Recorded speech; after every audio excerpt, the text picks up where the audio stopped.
అంబేద్కర్ ఆలోచన విధానాలు వర్ధిల్లాలి వర్ధిల్లాలి. భారత రాజ్యాంగం ఈరోజు తంగెలపల్లి మండలంలో బద్దనపల్లి గ్రామ చౌరస్తాలో మహనీయుడు అంబేద్కర్ గారి విగ్రహానికి గౌరవార్థం పూలమాల వేసి గౌరవించుకోవడం జరిగింది. తన ఆశయ సాధనలో నడవడానికి యువకులు పెద్దలతో ఈ కార్యక్రమం చేయడం జరిగింది. దీనికి ముఖ్య ఉద్దేశం, నా పేరు రమేష్ చంద్ర, సిపిఎం పార్టీ జిల్లా కమిటీ మెంబర్ని. ఈరోజు మా వివాహ దినోత్సవం కావడంతో ఈ సందర్భంగా అంబేద్కర్ గారికి కార్యక్రమం చేయాలని, ఆయనను గౌరవించుకోవాలనే ఉద్దేశంతో చేయడం జరిగింది.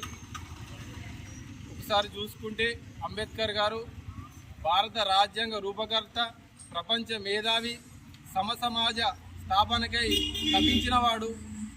అలాంటి మహోన్నత వ్యక్తిని మనం గౌరవించుకోవడం, అతని ఆశయాలు సాధన కోసం, అతని బాటలో నడవడం కోసం ప్రయత్నం చేయడం చాలా మంచి విషయం. ప్రపంచ దేశాలు సైతం అంబేద్కర్ కీర్తిస్తున్న తరుణంలో భారతదేశంలో తనని చిన్న చూపు చూస్తున్న సందర్భాలు జరుగుతున్నాయి. వాళ్ళకి సమాధానం చెప్పడం కోసమే ఈ కార్యక్రమాలు. అంబేద్కర్ మేము ఎప్పుడూ ఇలాగే గౌరవించుకుంటూ ఆయన ఆశయాల్లో ముంగడికి నడుస్తామని తెలియజేసుకుంటూ జై భీమ్.